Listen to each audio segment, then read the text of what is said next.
já congregados, estamos adorando e glorificando o nome do Senhor Jesus. Evangelho de Marcos, capítulo de número 8, eu quero ler alguns versículos a partir do versículo de número 22. Abra sua Bíblia, faça a leitura juntamente conosco, em nome de Jesus. Marcos, capítulo de número 8, e vamos ler a Bíblia.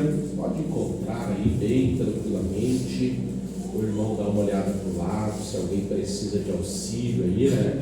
Dá uma ajuda, dá um apoio aí, para que todos nós venhamos a ler o texto da palavra de Deus, encontrarmos a referência bíblica e juntos lermos a palavra de Deus naquilo que vamos meditar nessa noite. Amém, irmãos? Todos encontraram?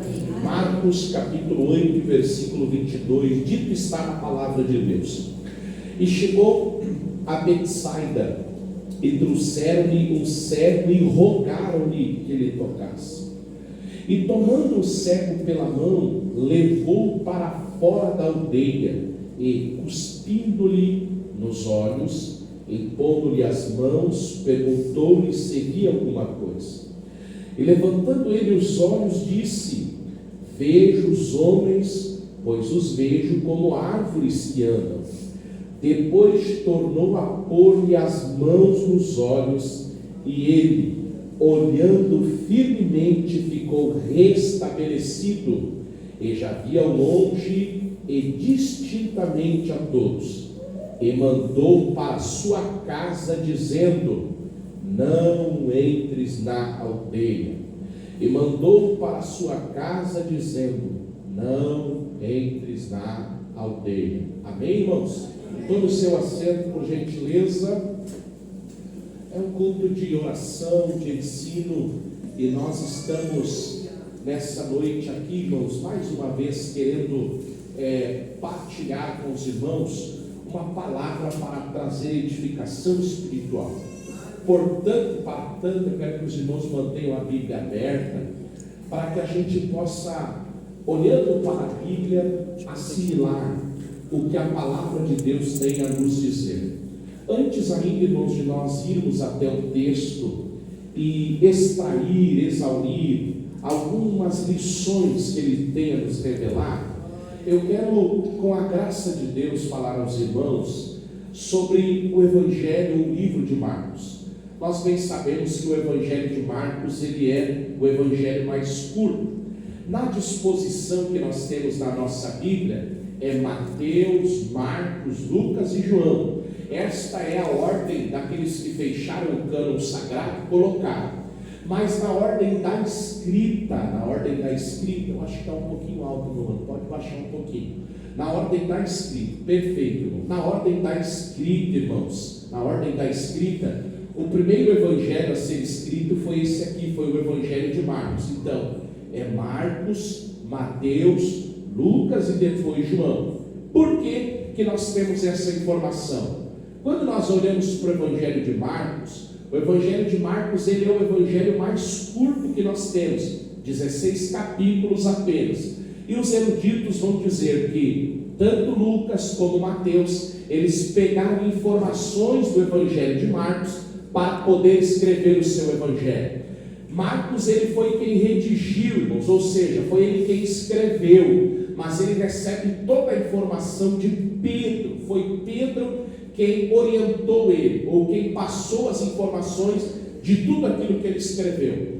Agora, o Evangelho de Marcos, irmãos, ele é conhecido como o Evangelho da ação, ou seja, por 42 vezes nós vamos ver a palavra logo, imediatamente, apressou, logo, imediatamente e apressou. Por quê? Porque o Evangelho de Marcos demonstra uma maneira apressada ou imediata das coisas acontecerem. Jesus está sempre se movimentando para fazer alguma coisa. É interessante que o Evangelho de Marcos, irmão, é o Evangelho que mais relata os milagres de Jesus. 18 milagres de Jesus estão registrados nesse Evangelho. Ou seja, Marcos tem duas preocupações. A primeira é de falar que Jesus, ele está apressado, ele tem pressa em fazer alguma coisa, e também ele demonstra que o evangelho de Jesus não é um evangelho apenas de palavras bonitas, não é um evangelho apenas de mensagens que podem trazer transformação, mas de fato este evangelho é um evangelho que demonstra o poder de Jesus para mudar a vida das pessoas, o poder transformador, o poder curador, o poder libertador, o poder regenerador de Jesus. Por que Marcos ele está preocupado com isso? Porque Marcos ele escreve, irmãos, para os romanos, e os romanos, naquilo que liam, eles tinham interesse em ler alguma coisa de heroísmo que lhe chamasse a atenção. Por quê? Porque os romanos, eles eram atraídos por histórias de embate, de luta, de guerra, de peleja. E quando Marcos vai pregar o seu evangelho, falar o seu evangelho, escrever o seu evangelho, ele tem um público-alvo a alcançar, e é os romanos. É por isso que ele fala das ações mais de Jesus do que propriamente das palavras. Ele imagina assim: eu preciso convencer os romanos, eu preciso mostrar aos romanos que Jesus não tem apenas um discurso bonito. Só que, irmão Pedro, Jesus, ele vai ser demonstrado aqui não apenas como um herói, ou não como um herói que está em cima de um cavalo, pega uma espada e subjuga os seus inimigos. A história de heroísmo que Marcos vai registrar é de um homem inocente que sobe a cruz do Calvário, e não com a espada, mas de braços abertos, ele dá vitória e constrói a sua história para a humanidade. Agora, irmãos, um desses milagres registrados aqui por Marcos está no capítulo de número 8, e é o chamado milagre ou a cura do cego de Betsaida. Grave isso daí. Betsaida era um pequeno vilarejo de Israel. Betsaida era um pequeno vilarejo da época. A palavra Betsaida significa casa de pesca ou casa do peixe. A palavra Betsaida significa casa de pesca ou casa do peixe. A Bíblia Sagrada diz na informação que quando Jesus chega a Betsaida, uma pequena vila, uma pequena comunidade, uma pequena aldeia, a Bíblia diz que trouxeram até ele um cego e rogaram-lhe. A palavra rogar aqui é pedir desesperadamente. A palavra rogar é pedir de forma a clamar por um socorro. Entenda a cena. Jesus coloca os pés em Betsaida, e quando ele coloca os pés em Betsaida, algumas pessoas trazem um cego até ele e dizem para ele desesperadamente que Jesus pudesse tocar no cego. Jesus tocando no cego, o cego seria curado. Agora, irmãos, olha que interessante, a Bíblia Sagrada diz que Jesus não fez o que eles pediram. Eu vou repetir isso aqui. Jesus não fez o que eles pediram. Primeira lição que nós devemos aprender: na boca de Deus não existe só sim. Eu vou repetir: na boca de Deus não existe só sim. Existem 3 respostas na boca de Deus para mim e para a tua vida. A primeira é sim, a segunda é espera, e a terceira é não. Olhe para cá. O grande problema é que nós muitas vezes somos crianças, meninos mimados, que quando Deus diz espera ou não, nós logo enlouquecemos, batemos o pé, fizemos birra, gritamos, choramos. Mas Deus está dizendo: eu estou dizendo para você esperar porque eu conheço o amanhã. Eu estou dizendo para você não, porque isso pode prejudicar você, tua casa, tua família. Então, meu irmão, se Deus disser sim, glória a Deus. Se Deus disser espera, glória a Deus. E se Deus disser não, glória a Deus. Eu vou repetir: se ele disser sim, glória a Deus. Se ele disser espera, glória a Deus. E se ele disser não, mesmo que você torça o bico, diga glória a Deus também. Irmãos, a Bíblia Sagrada diz então que Jesus não obedeceu o pedido, a ordem, a petição, o clamor daquelas pessoas. Agora Jesus faz algo interessante. Olha para cá. A Bíblia diz que Jesus tomou o cego pela mão. A Bíblia diz que Jesus não toca os olhos do cego imediatamente. A Bíblia diz, irmão Rogério, que ele toma o cego pela mão. Ele toma o cego pela mão, está na Bíblia aí. E tomando o cego pela mão, ele tira o cego de dentro da aldeia. Ele tira o cego de dentro da aldeia, está ali. E tomando o cego pela mão, levou-o para fora da aldeia. Guarde isso daqui, que daqui a pouquinho eu explico porque Jesus tirou o cego de dentro da aldeia. Depois de tirar o cego de dentro da aldeia, a Bíblia diz que Jesus cuspiu-lhe nos olhos. Isso mesmo, a Bíblia diz que Jesus cuspiu nos olhos do cego. E aí Jesus faz a primeira pergunta para ele e diz assim: você está enxergando? Você está vendo? E ele vai dizer: eu vejo os homens como árvores que andam. Jesus então vai tocar nos olhos dele pela segunda vez. Jesus primeiro cuspiu nos olhos dele e perguntou: você está vendo? O cego diz: eu olho os homens e os vejo como árvores que andam. Jesus então vai tocar nos olhos do cego. Irmãos, aqui é a única vez e o único milagre que Jesus faz em duas etapas, em dois estágios. Eu vou repetir: é o único milagre de Jesus que ele opera em duas etapas, em dois estágios. Como compreender isso daqui? John Stott, um grande erudito, ele diz que quando Jesus ele age em dois estágios, primeiro ele vai tocar no globo ocular do cego e depois ele vai agir na parte do cérebro que faz o homem enxergar. Ou seja, Jesus trabalhou, Jesus operou o milagre de forma sistemática, de forma paulatina, de forma que o cego recebeu o milagre. Qual é a lição que nós temos aqui, irmãos? Precisamos aprender duas coisas aqui. Primeiro, existem milagres e existem obras que Jesus faz de forma paulatina na nossa vida. Existem milagres que Jesus ele faz de forma a entender os processos da nossa vida. Eu não entendi, irmão Leonardo, eu lhe explico. Às vezes nós olhamos para alguém e dizemos assim: fulano veio para a igreja ontem, usava droga, bebia, prostituía, ouviu uma mensagem e foi liberto.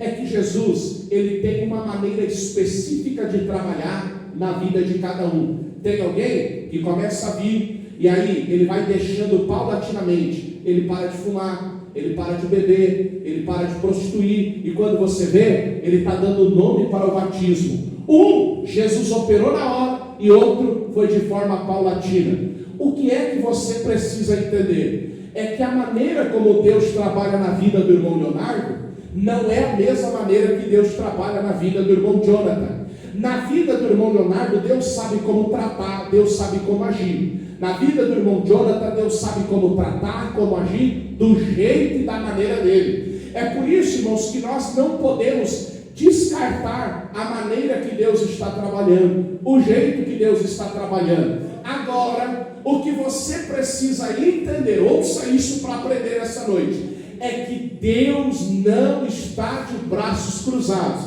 Ele está trabalhando. Deus está trabalhando. Olhe para cá. Irmãos, nós somos muito visíveis. Nós estamos na era da tecnologia, né? Dos views, das visualizações. Ou seja, nós somos muito atraídos por aquilo que vemos. Isso vai totalmente contrário à nossa fé. Sabe por quê? Porque a Bíblia diz que nós vivemos não por vista, mas por fé. Olhe para cá. Então, irmãos, às vezes os nossos olhos não estão vendo, e nós logo falamos assim: Deus não está trabalhando. Olhe para cá. Nós falamos assim: eu não estou vendo nada, então Deus não está trabalhando. Olhe para cá. Isso é um erro e um engano. Isso é um erro e é um engano. Por quê? Porque mesmo que nós não estejamos vendo, Deus está trabalhando. Eu quero que você aprenda isso nessa noite. Irmão Leonardo, me prova na Bíblia, com muito prazer, com muita alegria. Você pode não estar vendo, mas Deus está trabalhando. Olhe para cá, irmãos. Você não está vendo, mas Deus está trabalhando. O Mar Vermelho, olhe para cá. Quantas vezes a gente aprendeu na escolinha, nos filmes, nos desenhos, que quando Israel chega diante do Mar Vermelho e diz assim para o Senhor Moisés, obrigado, meu irmão, e diz assim para Moisés: Moisés, e agora? Nós vamos morrer, tu nos trouxe até aqui, lá no Egito pelo menos nós tínhamos lugar para ser sepultado. O que Moisés fez? Moisés olha para o céu e diz assim: e agora, meu Senhor? Aí Deus responde para Moisés e diz assim: com o que tu tem, toca nas águas. Moisés tinha o quê? Uma vara. A Bíblia diz então, irmãos, que Moisés tocou no Mar Vermelho.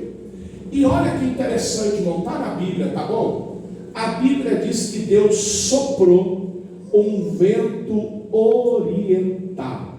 Olha só, vento oriental, se nós estamos no Ocidente, o Oriente é onde, irmão? Do outro lado. Se nós estamos no Ocidente, o Oriente é de qual lado? Do outro lado. A Bíblia diz que Deus soprou a noite toda um vento oriental. Está na Bíblia. Os eruditos dizem que esse vento durou aproximadamente 6 horas. Ou seja, quando Moisés tocou nas águas, irmãos, na frente dele não aconteceu nada.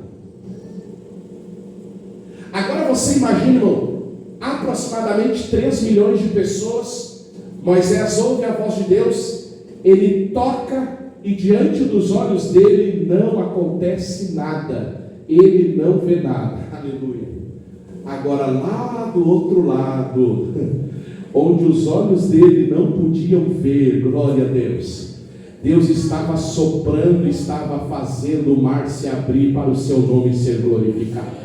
Olha a lição, irmão. Eu não preciso ver para crer que Deus está trabalhando ao meu favor.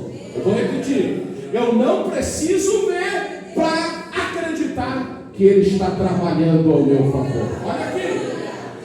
Você pode estar dizendo: meu Leonardo, chegou julho, minha família ainda não se converteu, aquele filho ainda não aceitou Jesus, nada aconteceu. Diante dos teus olhos, porque lá do outro lado Deus já está abrindo o mar. Eu vou pregar isso aqui de novo, irmão, porque isso aqui é para a gente dar um glória a Deus maior, né? Aqui eu não estou vendo nada, diante dos meus olhos eu não estou enxergando nada, mas através da minha oração, da minha perseverança, da minha fé, da minha fidelidade, do outro lado Deus já está soprando o vento para fazer algo extraordinário. Tem alguém que crê nessa noite? Que está dizendo assim: irmão, nada é julho, nada aconteceu, vida financeira, vida espiritual, vida emocional, nada aconteceu. Você não está vendo, mas Deus já está operando um milagre lá do outro lado. Aleluia. Agora, então eu preciso ver? Não. Você precisa crer, crer e crer. Aleluia.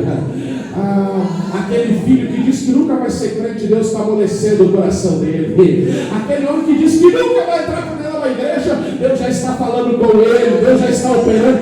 Isso é Deus trabalhando e você não está vendo. Glória a Deus. Ou seja, aprenda isso. Você não precisa ver. Você pode me ajudar aí? Diz para o teu irmão, diga assim: irmão, você não precisa ver. Me ajuda aí, irmão, fala aí. Irmão Rogério, você não precisa ver. Agora ajuda aí, diz assim: ó, você precisa crer que Deus está trabalhando. Você precisa crer que Deus está no controle de todas as coisas. mas do outro lado Deus estava trabalhando. Mas tem só um versículo na Bíblia aí, só o Antigo Testamento, me dá um do Novo Testamento, muito prazer. Jesus morre, ressuscita, e aí daqui a pouco ele atravessa uma parede onde estão os discípulos. Me ajuda aí quem é bom de Bíblia. Quem é que não estava no culto? Quem é que não estava no culto quando Jesus entrou pela parede? Só Tomé. Jesus atravessa a parede, os discípulos choram, glorificam a Deus, exaltam ao Senhor, e diz: o Senhor está vivo. Jesus diz a Bíblia que sentou com eles, cantou com eles, comeu pão, comeu peixe, adorou o Senhor. E quem é que não estava no culto, irmão? Apenas Tomé. Eu vou falar, né, irmão? Você já viu que quase sempre Tomé não está no culto, né? Alguém diz: meu Deus, a palavra de quarta foi uma bênção, o louvor foi uma bênção. Não, eu não estava lá, eu não vi, eu não creio. Mas olha, volta para cá. Jesus entra, e aí Tomé aparece, e os discípulos dizem assim: Tomé, ele está vivo. Tomé, ele apareceu aqui.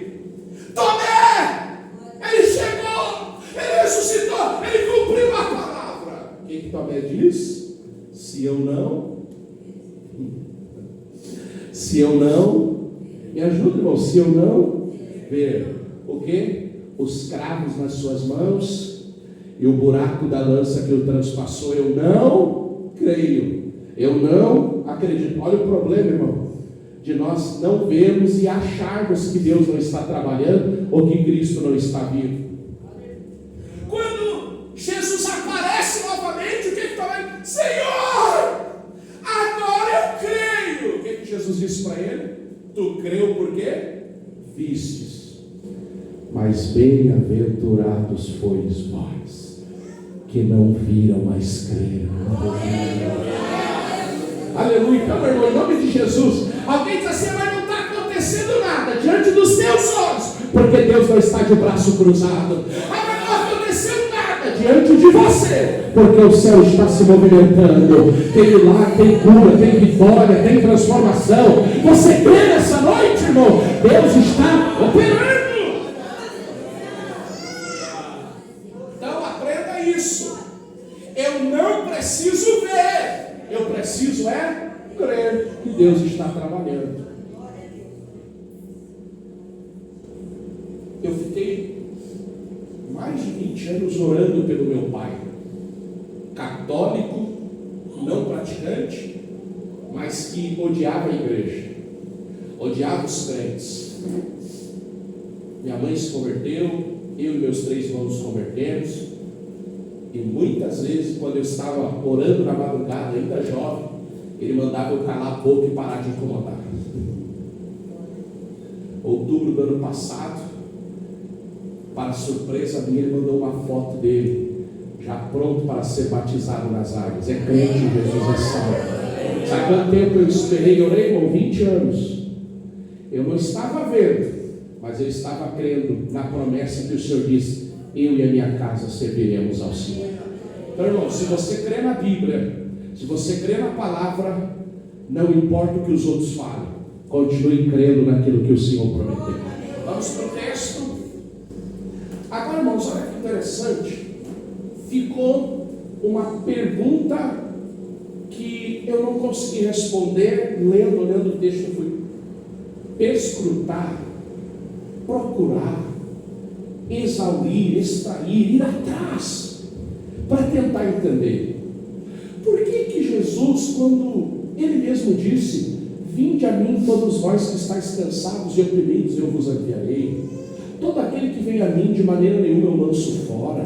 Jesus parou, irmão, para muita gente. Por que aqui Jesus não parou? Jesus está na tribo de Betsaida. Lembra que eu falei?